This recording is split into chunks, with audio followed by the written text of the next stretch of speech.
नमस्कार. कशा आहात सगळे? मजेत ना? मी सध्या तरी मस्त नाही आहे, कारण काल गेलो ब्रह्मगिरी फेरीला आणि आज एवढे पाय दुखत आहे, शी बेकार हालत झाली. कारण पहिल्यांदा मी एवढी चाललेली, याच्या पहिले पण असं म्हणजे किल्ल्यावरती चढलेले, पण मग काल खूपच जाम झाली तब्येत. एवढे पाय दुखत आहे. रात्री यायला खूप उशीर झाला आम्हाला. जवळजवळ 10-10:30 झाले होते. सकाळी 3 वाजेपासून आमची तयारी चालू होती जायची. पहाटे 3लाच उठलो, 3ला आवरलं, म्हणजे 3:30-4ला आवरलं आणि नंतर मग घेऊन सोडलं. आणि गाडी तिथं तासभर वाट बघितली, तेव्हा ते गाडीवाले आले, कारण गाडी येणार होती. मी फाडवरून माझ्या बहिणीनंतर येणार होते. मी तिथं वाट बघत हे पण मला तोपर्यंत सोडून गेलेच नाही. हे पण तिथंच थांबले. ते 5:30लाच 5:15लाच मला सोडवायला तिथं आले आणि आम्ही तिथं अर्धा पाऊण तास 1 तास वाट पाहिली. नंतर ते आले. त्यानंतर तिथं एवढी गर्दी होती प्रचंड, कारण दुसरा श्रावण सोमवार होता. तिसऱ्या श्रावण सोमवार होता, अजूनच गर्दी, काही त्याला मापच नसतं. दर्शन वगैरे एकदम छान झाले, मस्त वाटलं. आणि कारण सगळे तीर्थ बार करतात आणि ब्रह्मगिरी 1 बार करतात, तर त्याच्यामुळं मग शक्यतो ब्रह्मगिरी फेरीला कोणी जास्त जात नाही. आणि तिथं सगळे पॉईंट होते जिथं शंकरजींनी जाता आपटे वगैरे, ते त्याचा सगळा डिटेल व्हिडिओ मी काढलेला आहे. तो तुमच्यापर्यंत लवकर शेअर करण्याचा प्रयत्न करेल. आजच मला व्हिडिओ एडिट करायचा होता, पण आज माझी हालत अशी काही होती की मी दिवसभर झोपलेली आहे ना, सकाळचं जेवण वगैरे केलेलं नाही. रात्री पण तिथून आले, फक्त ऋतूने डाळ भात करून ठेवलेला होता, एकदम थोडासा डाळ भात खाला, कारण उपवास होता. तो उपवास सोडला आणि तशी झोपले. तर सगळ्या त्याच म्हणत आम्ही फक्त जाऊन चहा पिऊ, सगळ्यांचे उपवास होते, चहा पिऊन झोपून घेऊ, कोणाच्या एखाद्याशी कोणाचं समोर होतं, जाऊन झोपून घेऊ. आणि मी पण तेच केलं. खिचडी वगैरे आम्ही घरूनच नेतो, त्याच्यामुळे बाहेर काही खाल्लं नाही. आणि वरती पण महाग असतं, त्याच्यामुळे काही कोण जास्त घेत नाही. चहा वगैरे घेतला, पाणी बॉटल आम्ही घरूनच नेली होती. जिथं तिथं देवाच्या इथं गेले की जिथं तिथं द्या पैसे, प्रत्येक ठिकाणी असं करून ठेवले. माहीत नाही म्हणजे मंदिर आहे की मग पैसे मागायचे ठिकाण, हेच कळत नाही. प्रत्येक ठिकाणी द्या एवढे पैसे. मंदिरात दर्शन घेतलं की त्यांचा पहिला शब्द हाच असतो, काहीतरी दानधर्म ठेवा, काहीतरी देवाच्या नावाने ठेवा. ऑलरेडी लोकांनी एवढे ठेवलेले असतात, प्रत्येकाकडून एवढं घेतात. आणि बसने आम्ही गेलो, बसचे पण 20-20 रुपये तिकीट, कारण एवढी गर्दी, प्रचंड गर्दी. अक्षरशः बसमध्ये सुद्धा उभं राहायला जागा नव्हती, इतक्या बस, तरी सगळ्या बस भरलेल्या. आणि पूर्ण जेवढी जागा होती तेवढी पूर्ण गाड्यांनी भरलेली. आणि बस पण एवढ्या बस, तरी पण जायला जागा नाही. इतक्या वेळ आमचं तिथं पण गेला. सकाळी जर लवकर गेलं तर लवकर दर्शन होतं, आणि वरती चढायला इतका छोटासा रस्ता आहे आणि त्याच्यामुळं जास्तच वेळ लागतो, कारण सिंगल पर्सन जातं तिथून. आणि अगोदर इकडनं 3-3, 4-4 जणांनी लाईनी लावलेली राहतात वरती जाऊन. एकच जण जाऊ शकतो पायऱ्यांनी. रस्ता खूप छोटा आहे आणि सवर्ण वरती डोंगरावर गेलं, उंच पण खूप आहे. आणि पाऊस आम्हाला म्हणजे वरती जाईपर्यंत नाही लागला. पूर्ण ब्रह्मगिरीच्या मंदिरापर्यंत गेलो आणि तिथं पाऊस आला. तिथं जेव्हा आम्ही बाहेर उभं राहिलो तेव्हा पाऊस आम्हाला लागला. तोपर्यंत आम्ही झालो नव्हतो. पण मजा आली. जवळजवळ 20-21 जणी होतो आम्ही. मजा आली, दर्शन घेऊन छान वाटलं. कधी कारण परत हा योग येतो नाही येतो. ब्रह्मगिरी झाली आणि गंगाद्वार पण झालं, कारण हे दोन्ही तीर्थ लवकर कोण करत नाही, त्याच्यामुळं आम्ही करून घेतले. बरं झालं म्हणून. आणि माझ्या मनात पण नव्हतं की जायचं, तर अचानक ठरलं. आणि माझ्या बहिणीने एवढ्या रावण्या केल्या, चाल आम्ही आईसोबत जाऊ. म्हटलं अगं मला अगोदर गॅरंटी नव्हती मी चालायला, पण मी चालले. कारण चालायची सवय आहे, पण तरी पण होतं असं की डोंगर चढल की नाही चढल एवढं पायऱ्या. आणि सरळ असता माणूस किती पण काढू शकतं, पण पायऱ्या एवढ्या उंच पायऱ्या, 1.5-1.5, 2-2 पायरीची एकच पायरी केलेली. एवढे पाय दुखत आहे, पूर्ण पोटऱ्यांना गोळ्या आले, मांड्या पोटऱ्या अशा जाम झालेल्या. कारण कालपासून यांनी पण कालचा उपवास यांचा, संध्याकाळी ऋतूने डाळ भातच केला. रात्री आम्हाला यायला 10-10:30 झाली. हे म्हणून रात्री घ्यायला आले, पण रात्री 10-10:30 झाले. त्याच्यामुळे यांनी पण डाळ भात खाल्लेला. आणि आज सकाळी ते म्हणजे डायरेक्ट स्वयंपाक करू नको, काहीच काम करू नको, झोपून घे. दुकानात बरं यांना सुट्टी होती, हे बसले. आणि माझी तर हालत फुल खराब होती. बाकीचे माहीत नाही कामाला गेले की काय, कोण, पण मी तर आज फुल झोप काढलेली. आणि अजून बी माझे पाय म्हणजे दुखत आहे, तरी गोळी वगैरे नाही घेतलेली, तरी पण अजून डोकं थोडंसं दुखत आहे. आणि गर्दीमुळं जास्त म्हणजे वाट पाहावं लागली. किंवा जास्त एक ठिकाणी उभं राहून जास्त पायांना कळ लागते म्हणून पाय दुखत आहे जास्त, नाही तर एवढं नाही.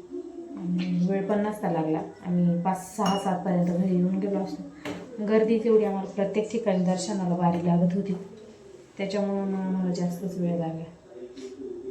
पण जावं म्हणतात एकदा तरी ब्रह्मगिरी, कारण आपण लांब लांबचे तीर्थ करतो आणि जवळचे तीर्थ राहून जातो.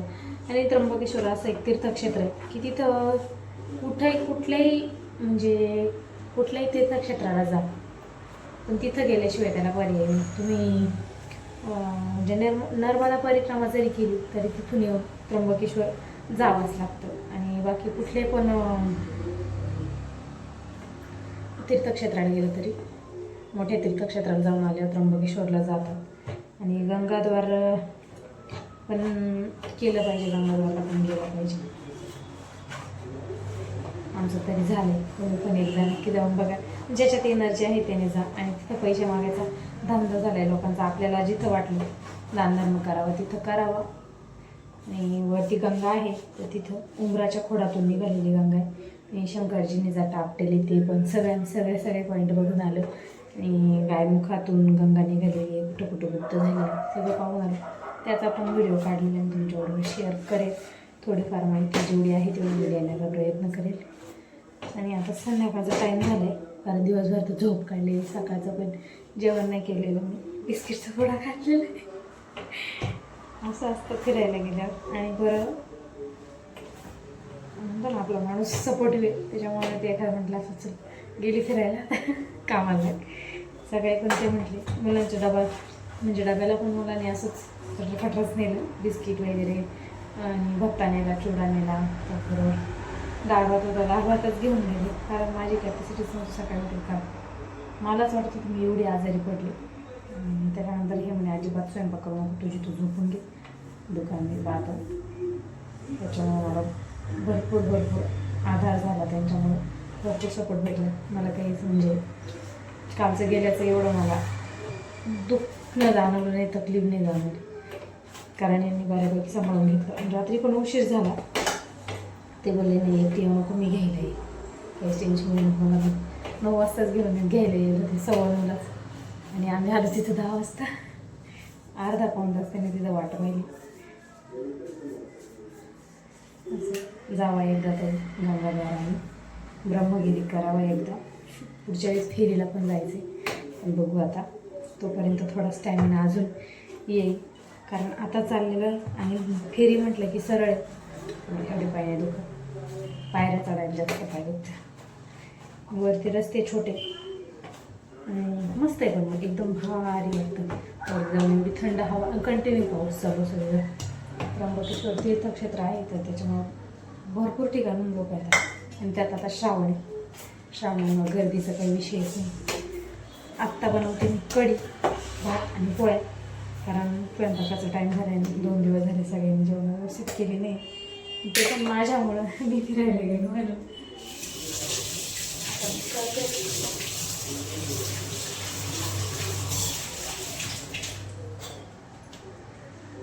आता मी बनवते कढीसाठी दही आणि बेसन मिक्स करून घेतले. आणि त्याच्यामध्येच मी हळद मीठ टाकून घेते, म्हणजे ना इकडं तेलामध्ये हळद टाकायची गरज येत नाही, मी त्याच्यातच टाकून घेते. कलर असाच छान येतो, मला अशीच कढी आवडते. दही बेसन मिक्स करून घ्यायचं,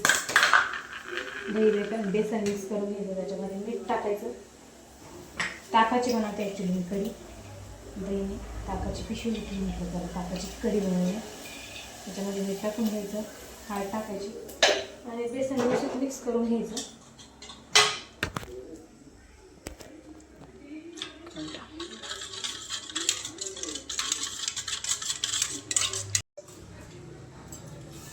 पातेल्यामध्ये कढीपत्ता, जिरे आणि हिरव्या काही पेस्ट करून टाका, काही हिरव्या मिरच्या कोथिंबीर दळून घेतो. त्या तेलामध्ये टाकून मस्तपैकी फोडणी देऊन घेतो.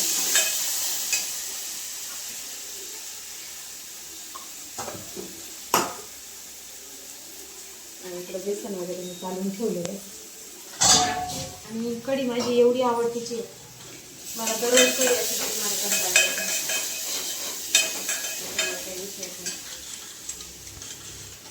आणि मस्त त्याची फोडणी बसली की त्याच्यामध्ये ते ताट काढलेलं ते टाकून द्यायचं.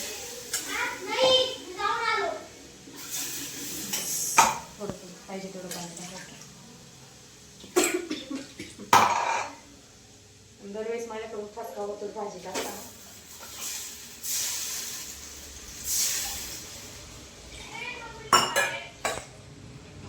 झाली आता आपली कढी तयार. मस्तपैकी उकळी कढी तयार.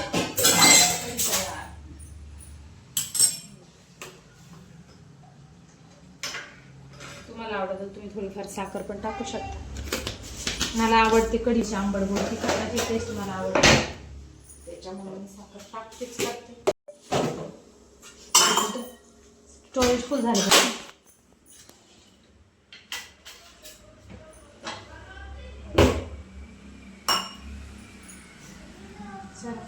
कढी झाली माझी रेडी. आणि पसारा तुम्ही बघू शकता किचनवरती एवढा झाला. उभं राहायला पायामुळे ताकद नाही आज. काय करावं लागतं सगळं. 6 वाजले संध्याकाळचे. माझा स्वयंपाक म्हणजे झाल्यासारखा. कढी झाली, भात झाला आणि आता फक्त बाकी पोळ्या. तर मी घेते पोळ्या करून, कारण यांना पण जायचं आहे बाजारात आणि माझी कॅपॅसिटी नाही बाजारात जायची. हेच जाणार आहे. चला मी पोळ्या पण करून घेते आणि व्हिडिओचा पण इथंच एंड करते. तर माझे व्हिडिओ जर तुम्हाला आवडत असेल तर नक्कीच व्हिडिओला लाईक, शेअर, सबस्क्राईब करा. भेटूया लवकरच अशाच एका नवीन व्हिडिओमध्ये. तोपर्यंत बाय, टेक केअर.